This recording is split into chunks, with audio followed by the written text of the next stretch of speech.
మీరు ఇంజనీరింగ్ చేశారా? జాబ్స్ కోసం సెర్చ్ చేస్తున్నారా? 3600 మందికి పైగా స్టూడెంట్స్ కి జాబ్స్ వచ్చేలా చేసిన code Gyan 100 days software course లో జాయిన్ అవ్వండి. మీ కెరియర్ ని బిల్డ్ చేసుకోండి.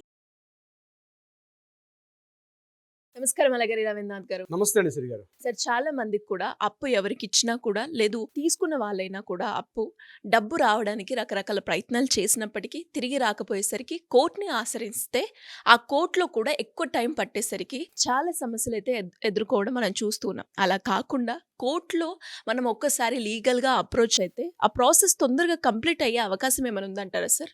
అప్పు ఇచ్చి ఏదో అవసరం నిమిత్తం అయ్యో తెలిసిన వాళ్ళే కదా, దగ్గర వాళ్ళే కదా, ఆర్థిక ఇబ్బందుల్లో ఉన్నారని అని చెప్పి ఏదైనా కాస్త సహాయం చేస్తే ఇంకా తీసుకున్న తర్వాత అమౌంట్ తిరిగి ఇవ్వడానికి అనేక రకాలుగా ఇబ్బందులు పెడుతూ రోజులు, నెలలు, సంవత్సరాలు గడుస్తున్న ఆ అమౌంట్ తిరిగి చాలా మానసిక గురైనటువంటి వాళ్ళు చాలామంది వందల వేల సంఖ్యలో ఉంటారు మన చుట్టూ ఉన్నటువంటి ప్రపంచంలో.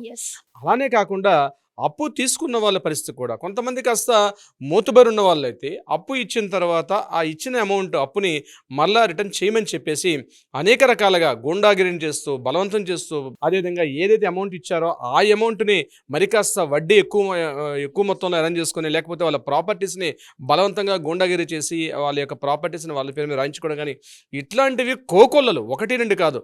ఇది మన చూస్తుంటే ప్రేక్షకులకి చాలామందికి విషయం తెలుసు, అనేక మంది ఉంటారు ఇలాంటి ఇబ్బందులు.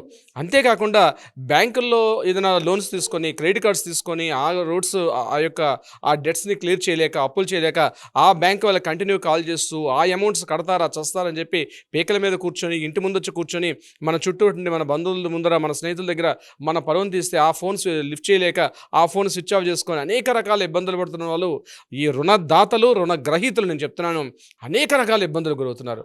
అయితే సరేనని చెప్పి ఏదైనా కోర్టును ఆశ్రయిస్తే ఇక అక్కడ నుంచి కోర్టులో మొదలైన తంతు సంవత్సరాలు నెలలు గడుస్తున్నా దానికి శుద్ధి తీర్పు కోసం రాక ఇచ్చేవాళ్ళేమో తప్పించుకొని తీసుకున్న వాళ్ళు అవి కోర్టులో పడేశారు కదా అన్నటువంటి ఒక ధీమాతోటి సంవత్సరాల తరబడి ఈ సత్వర న్యాయం లేకుండా అనేక రకాలుగా ఇబ్బంది పడుతున్న వాళ్ళకి ఒక మంచి పరిహారం అయితే ఉంది, ఒక పరిష్కారం అయితే ఉంది.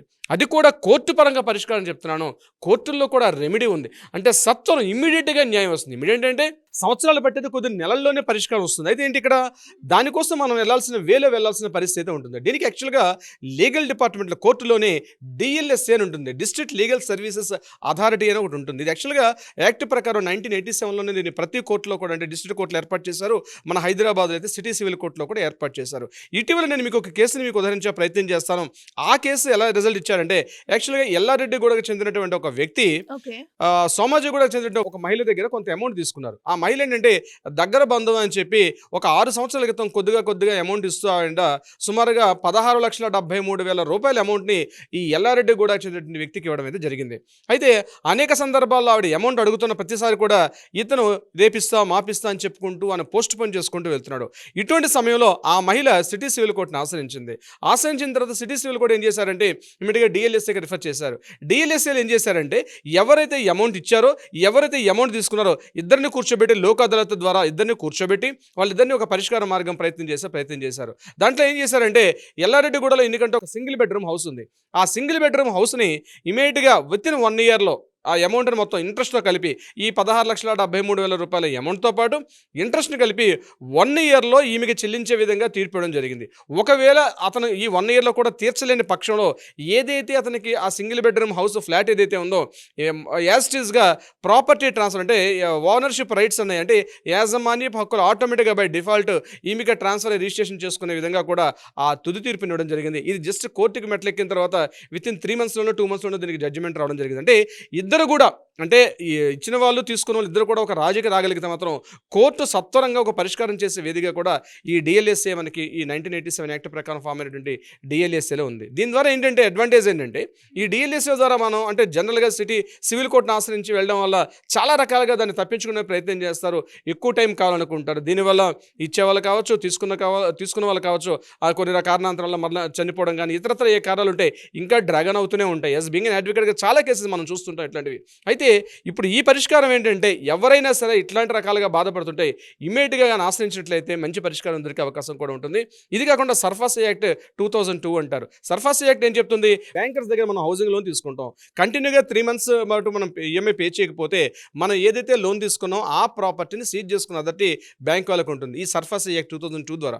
అటువంటి సందర్భాల్లో కూడా ఇమీడియట్గా డిఎల్ఎస్ఏకి మనం ఆశ్రయించినట్లయితే డిఆర్టీ అంటారు యాక్చువల్గా, అంటే డెట్ రికవరీ ట్రిబ్యునల్. దీనికి యాక్చువల్గా ఇది ఒక కోర్ట్స్ ఉంటాయి, డిఆర్టీ కోర్ట్స్ వేరే ఉంటాయి. ఆ డిఆర్టీ కోర్టుల ద్వారా ఏంటంటే అటు వాళ్ళకి మానసికంగా బాధ పెట్టకుండా, ముఖ్యంగా ఈ ఏజెంట్లు కానీ అదేవిధంగా రికవరీ ఏజెంట్లు గుండాగిరి చేసుకుంటూ ఇంటి ముందుకు వచ్చి ఈ గొడవలు చేసే విధానంలో కూడా కొంత వీళ్ళకి వెసులుబాటు, అంటే టోటల్గా రికవరీ అని చెప్పను కానీ కొంత వెసులుబాటు, కొంత అంటే మానసికంగా ఆ వేదన ఉంటుంది మనకి. ఖచ్చితంగా అప్పు మనం తీసుకునే సందర్భంలో ఆ అప్పు ఇంటేంలు ఇవ్వకపోతుంటే ఉద్యోగం పోవడం కావచ్చు, లేకపోతే వ్యాపారంలో నష్టం రావడం కావచ్చు, ఇతరత్ర అమ్మాయి పెళ్లిలో లేకపోతే సిస్టర్ పేరు ఏవో సమ్ ఫ్యామిలీ డిస్టర్బెన్స్ ఆ టైంలో పేమెంట్ ఇన్ టైంలో పేమెంట్ చేయకపోవడం వల్ల ఆ మానసిక ఆ వేదన పడే బాధ ఉంటుందండి. అది చెప్పుకోలేని బాధన, బయటికి రావాలంటే భయం, కలిసి వెళ్ళాడు. ఇది ఏంటంటే కొన్నాళ్ళకి డిప్రెషన్ దారితీసి ఆ వ్యక్తి సూసైడ్కో ఇతరత్ర మార్గాలకు కూడా దారితీసే విధంగా ఉంటుంది. గుర్తుపెట్టుకోండి ఫ్రెండ్స్, ఎవరైనా సరే అప్పు తీసుకొని అప్పు తీర్చలేని పక్షంలో మేము సూసైడ్ చేసుకొని చచ్చిపోతాం అని చెప్పి ఆ ప్రయత్నాలు చేస్తే అది ఆగిపోదు.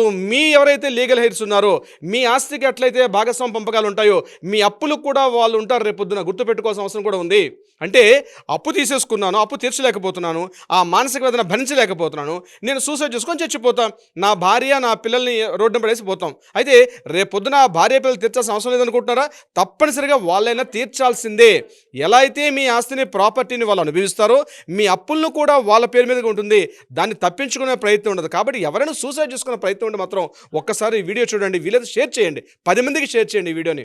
ఎందుకంటే తప్పించుకునే ప్రయత్నం అయితే ఉండదు, దానికి పరిష్కారం ఆలోచించుకోవాలి. అంతే తప్పించి తప్పించుకొని వెళ్ళిపోతే ఈరోజు కాకపోతే మీ పిల్లలు తీసుకోవాల్సింది, మీ కొడుకో మీ కూతురో చదువు, మీరు ఇంతసేపు కష్టపడి మీ పిల్లల్ని చదువులు కావచ్చు, లేకపోతే పెళ్ళిళ్ళు కావచ్చు, వాళ్ళ మీద కూడా ఆ భారం పడుతుంది. మీరు తాత్కాలికంగా కొంచెం వెళ్ళిపోయినా వాళ్ళ మీద ఆ భారాన్ని మోపి వెళ్తున్నారు, ఇంకా ఎక్కువ బాధ అది. అందుకని దయచేసి ఫ్రెండ్స్, కోర్టులు ఉన్నాయి, చట్టాలు ఉన్నాయి, న్యాయాలు ఉన్నాయి. మీ మనోవేదన, మానసిక వేదన, బాధపడే తత్వం ఉండేటప్పుడు రికవరీగా మనకు కోర్టులు చాలా రకాల పరిష్కార మార్గాలు సూచించే అవకాశం ఉంది. మీరు ఒకసారి సంప్రదించగలిగితే, కోర్టుని ఆశ్రయించగలిగితే, ఒక అడ్వకేట్ని ఆశ్రయించగలిగితే డెఫినెట్గా మీకు ఒక సరైన పరిష్కారం కూడా వచ్చే అవకాశం ఉంటుంది. సిరి గారు, ఈ వీడియో అనేది ఒక ఇన్ఫర్మేషన్గా అండ్ అలాగే ఎవరైనా కూడా లీగల్ పరంగా ఇలాంటి ప్రొసీజర్ని ఫాలో అవ్వాలి అనుకునే వాళ్ళకి చాలా ఉపయోగపడుతుంది అని చెప్పొచ్చు. మరి అలానే ఎవరికైనా కూడా ఈ అప్పుల సమస్య నుంచి బయటపడాలి అనుకునే వాళ్ళే కావచ్చు, లేదు లీగల్ పరంగా మా ప్రాపర్టీ ఇష్యూస్ సంబంధించి మీ గైడెన్స్ కావాలి అనుకునే వాళ్ళు ఏ విధంగా మిమ్మల్ని అప్రోచ్ అయ్యే ఛాన్స్ ఉందంటారు సార్? ఇచ్చే వాళ్ళు రకంగా మానసిక బాధ ఉంటుంది, తీసుకునే వాళ్ళు చెల్లించలేక ఒక బాధ ఉంటుంది. ఇటువంటి వాళ్ళు ఎవరైనా సరే, బ్యాంక్ ప్రాబ్లమ్స్ కావచ్చు, ఇటువంటి వాళ్ళకి లీగల్ రెమెడీ ఉంది. చాలామంది ఈ విషయం తెలుసుకోలేక సతమతం అయిపోతున్నారు. ఇది ఏపీ తెలుగు రాష్ట్రాల్లో ఉంది, తెలంగాణ రాష్ట్రంలో ఉంది, అన్ని రాష్ట్రాల్లో ఉంది. కాబట్టి ఎవరైనా సరే ఇటువంటి బాధల్లో బాధపడుతున్న వాళ్ళు కింద స్క్రోల్ అవుతున్న నెంబర్ని కాంటాక్ట్ చేయగలిగితే మన లీగల్ టీం వాళ్ళకి అప్రోచ్ అవుతారు, సరైన సలహా సంప్రదింపులు చేస్తారు. అంతేకాకుండా న్యాయపరంగా కూడా మీకు సరైన పరిష్కారం కూడా చూపించే విధంగా ప్రయత్నం చేస్తారు. సిరి గారు, ఖచ్చితంగా సార్. అండ్ అలాగే ఈ వీడియోలో కనుక ఎస్పెషల్లీ మీరు అన్నారు అంటే సుసైడ్ ఒక్కటే దీనికి మార్గం కాదు అని.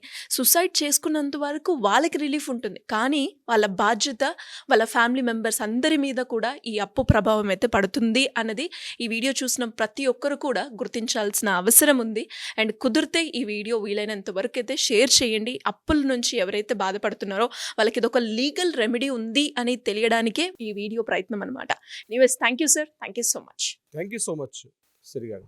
సుమన్ టీవీలో మీ పర్సనల్ అండ్ బిజినెస్ ప్రమోషన్స్ కోసం కింది నెంబర్కి కాంటాక్ట్ చేయండి.